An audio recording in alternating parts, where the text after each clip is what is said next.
Arkadaşlar bunu yaparken önce şu iplerimizden en uzun olanı,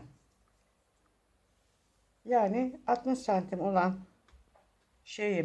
ipimizi şu şekilde ben kancaya takıyorum. Bunu bildiğimiz yoldan şöyle takıyoruz. Taktım ve şöyle dişliler buraya gelecek şekilde tuttum. Bunun için de şöyle yapıyorum. Şu ipimi aşağıdan yukarıya doğru çıkarttım. Dişin önde kalmasını istediğim için. Şöyle tuttum. Bunu şunun içinden şöyle aşağıya indirdim. Bakın şurada diş kaldı. Gördünüz mü? Diş kaldı. Şimdi bunu da bu sefer bunu yapıyoruz. Bunu şu şekilde aşağıdan yukarıya doğru çıkarttım. Aynı şekilde şöyle ipi tutup şu aradan aşağıya indirdim. Buradaki amacım arkadaşlar dişlerin önde kalması. Bunu bitirdim. Şimdi bunu buraya sıkıştırmam lazım. Şunu şöyle üstten attım. Aradan çektim. Buraya çapraz düğümler atıyorum. Bu sefer sol elimdekini şu sağdakinin üstüne attım. Şöyle aradan çektim. Buraya arkadaşlar şöyle çapraz bir düğüm yaptım. Şimdi şurada 14 tane ipimiz var. Bu ipimizin içine bunları yerleştireceğiz. Arkadaşlar buradan bir tane daha alıyorum ve bunu böyle buraya arkadaşlar şunu bunun içine ortasına yerleştireceğim. Şimdi o yere yatırdığım o iplerin üstüne, çengelin üstündeki olanı yatırdım, koydum. Şunu da şöyle üstüne koydum ve yalnız bu ipi sonradan çözeceğim arkadaşlar. Ona göre bağlama işini ona göre yapın. Bunu kesip atacağız sonra. Evet. Bakın. Şu ipimi şöyle aşağıya doğru çekeyim, sıkıştırdım yukarıya. Bakın arkadaşlar. Evet arkadaşlar, yapmaya başlıyorum. Şimdi burada taktığımız 14 taneden başka 2 tane de şu var ya. Dolayısıyla burada tam 16 tane ipim var. Şimdi buraya ben örümcek yapıyorum. Yahut da kare düğüm. Bunu şöyle yapıyordum. İpimi şöyle düzelteyim. Sol elimin olduğu taraftakini L harfi haline getirdim. Sağdakini üstten, alttan, aradan geçirdim. Yukarıya sıkıştırdım. Bu sefer bunu alıyorum. Sağ elimin olduğu taraftakini şöyle tutuyorum. Üstten, alttan, aradan geçirdim ve şuraya sıkıştırdım. Evet. Şimdi döndürüyorum. Yine buradan 4 tane ip aldım. Aynı şekilde buraya 4 tane arkadaşlar kare düğüm ya da benim de deyimimle örümcek düğüm yapıyorum. Döndürüyorum. Bu sefer şurada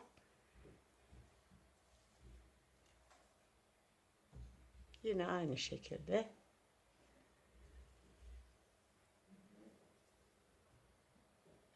örüyoruz.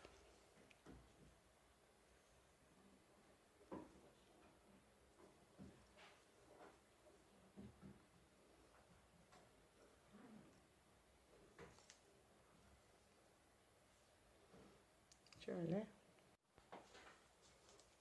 Evet arkadaşlar, dördüncüyü örmeye başladım. Yani son burada tam 16 tane ip var ya arkadaşlar.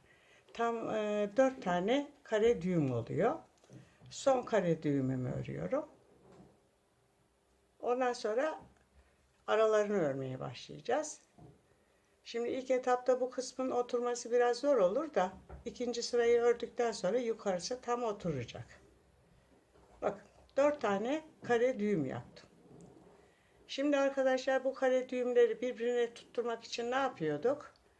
Şimdi şöyle bakın, şu bir kare düğüm, şu bir kare düğüm ve şu diğer kare düğüm. Şimdi biz ne yapıyorduk? Bunun ikisini birbirine bağlamak için iki tanesini, şunun ikisini atıyordum kenara. Şundan da iki tanesini atıyordum ve şu ortadaki iki tane şunu, iki tane şunu bir alıp kendi elleriyle birbirine bağlıyordum. Aynı şekilde şöyle bu örümcekleri birbirine bağlıyoruz arkadaşlar. Yani daha doğrusu kare düğümleri birbirine bağlıyoruz. Buradaki yapmaya çalıştığımız olay nedir? İki örümceği birbirine bağlamak. Şimdi şuradan iki tane arttı ya. Bu sefer şu iki tanesini alıyorum. Şu yandaki örümceğin iki tanesini alıyorum ve buraya ben bir örümcek daha örüyorum. Bu şekilde. Şöyle.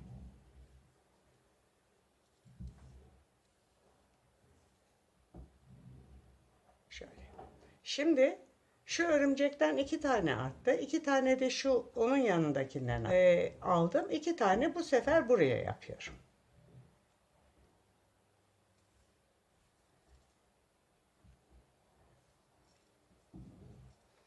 Böyle böyle arkadaşlar 4 örümceği de birbirine bağlamış oldum. Şöyle. Şimdi burada son örümceğim kaldı. Şunu da birbirine bağladığım anda işim bitiyor.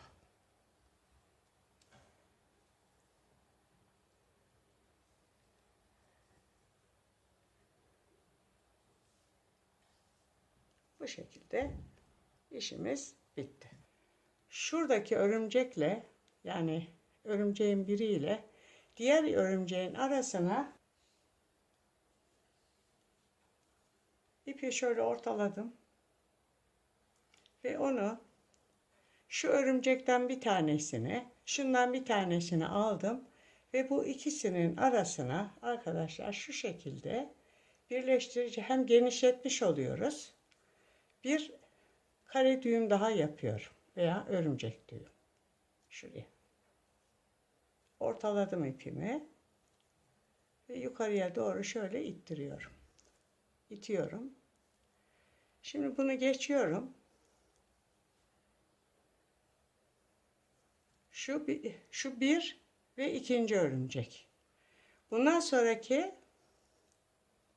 şu örümcekle şunun arasına takıyorum. Şöyle şuraya. Şöyle. Arkadaşlar dikkat ettiyseniz bir tek şurası kaldı. Buraya da bir tane daha ipim kaldı. Son ipim. Onu da buraya taktığım zaman benim örümceklerimin arasının dolduğunu görürüz. Bakın. Son ipimi takıyorum. 60 santimlik son ipimi takıyorum. Şöyle.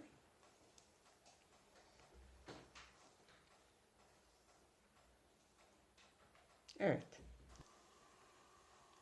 Şimdi ipimi taktıktan sonra arada boşluklar oluyor arkadaşlar. Bakın şöyle. Şu takılmış, örülmüş hali, şu boşta kalan, hiç örülmemiş. Bunu ortada bırakacak şekilde şu sağındakinden bir tane aldım. Solundakinden bir tane aldım ve ben buraya hemen bir örümceği oturtturdum.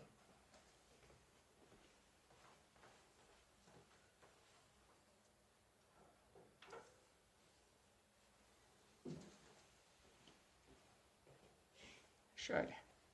Şimdi döndürüyorum. Bakın.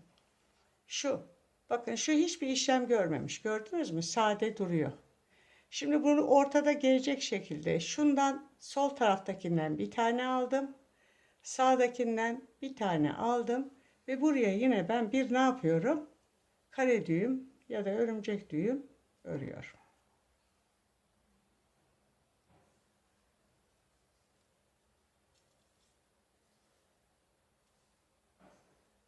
Şöyle. Şimdi döndürüyorum. Bakın yine döndürdüm. Zaten çıplak gözle baktığınız zaman görürsünüz arkadaşlar. Mesela şunda hiçbir işlem yapılmamış, şu ikisinde. Hemen bunun solundakinden bir tane aldım. Sağındakinden bir tane daha aldım. Yani yanındakine hemen. Ve buraya ne yaptım? Bir kare düğüm daha ördüm. Evet.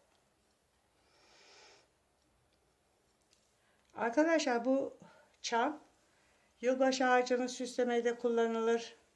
Ev dekorasyonunda daha genişini yaparak kullanırsınız. Çanta aksesuarı olarak kullanılır. Yani anahtarlık yapılır. Çok amaçlı kullanılır. Şimdi bakın şurada yine ortada hiç işlem görmemiş bir ipim var. 2 tane. Bunun solundakini aldım. Sağındakinden bir tane aldım ve yine buraya ben ne yaptım? Bir kare düğüm yaptım. Şöyle veya örümcek düğüm. Bu şekilde ördüm. Şu kadar. Siz bunu şu mesafenin ne kadar olmasını istiyorsanız o kadar uzatabilirsiniz. Yani şöyle de örebilirsiniz. Ama ben bu boy yeter diye düşündüğüm için burada bıraktım. Şöyle boşluk olan yerlere, yani bakın şu arada boşluk var. Buraya yerleştiriyorum. 4 tane yerleştireceğiz. Ve kare düğümümüzü yapacağız. Şu vaziyette. Evet.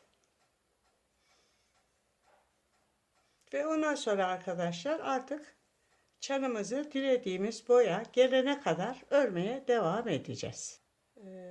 Mesela şununla şunun arasına takalım. Bakın şu arada boşluk olmuş. Şu araya takalım. İkinciyi takıyorum. 4 tane ipimiz vardı burada.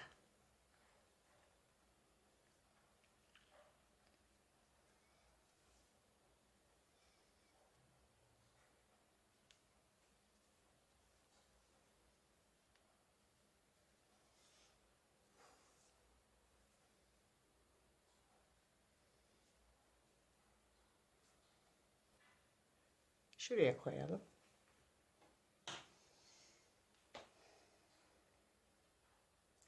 Yani boş, açık gördüğünüz yerlere ilave edin arkadaşlar bunları. Ve ondan sonra çepeçevre örerek gideceğiz. İstediğimiz boya gelene kadar.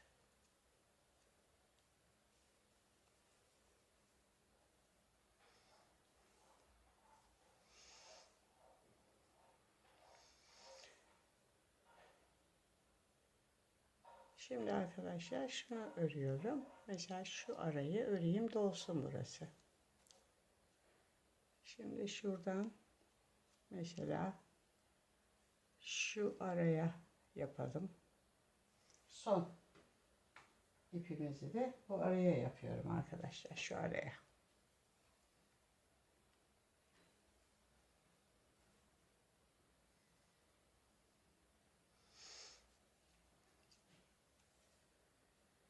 Evet.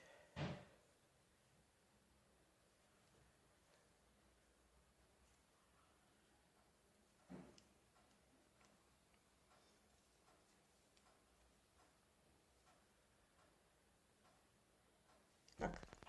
Şimdi bütün iplerimi taktım arkadaşlar. Artık bunu ben çepeçevre örerek bunu bitireceğim. Böyle aradaki boşlukları doldurarak arkadaşlar. Çünkü yuvarlak olduğu için muntazam dönemedim burada. Aradaki boşlukları kapatıyoruz sırayla. Cetvelle ölçecek olursak boyu aşağı yukarı kaç, 5 santim. Bayağı büyüttüm. Şurada şöyle bir şeylik var, açıklık var. Şuraya da bir kare düğüm yapayım. Ve artık bitiriyorum arkadaşlar. Bunu. Benim çanımın şeysi bitti. Yapımı burada sona erdi. Şimdi bunun uç kısımlarını şöyle düğümleyerek keseceğiz.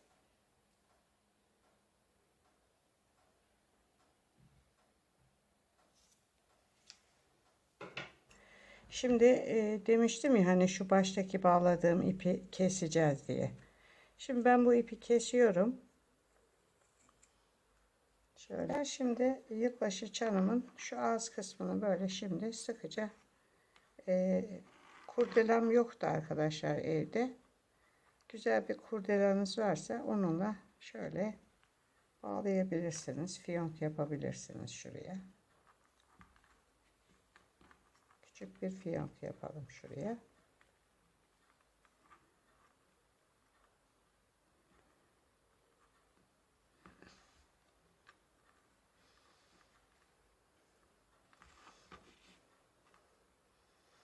Şöyle fiyonk yaptık.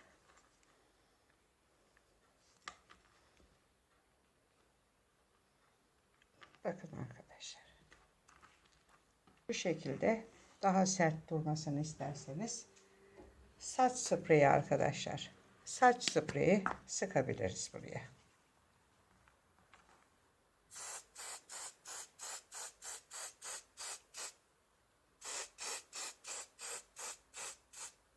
Yılbaşı süsleri serisi içerisinde yapmış olduğum zil ya da çam burada sona erdi. Videomu beğenmeyi, kanalıma abone olmayı unutmazsanız mutlu olurum. Bundan sonraki videolarda görüşmek üzere. Hoşça kalın.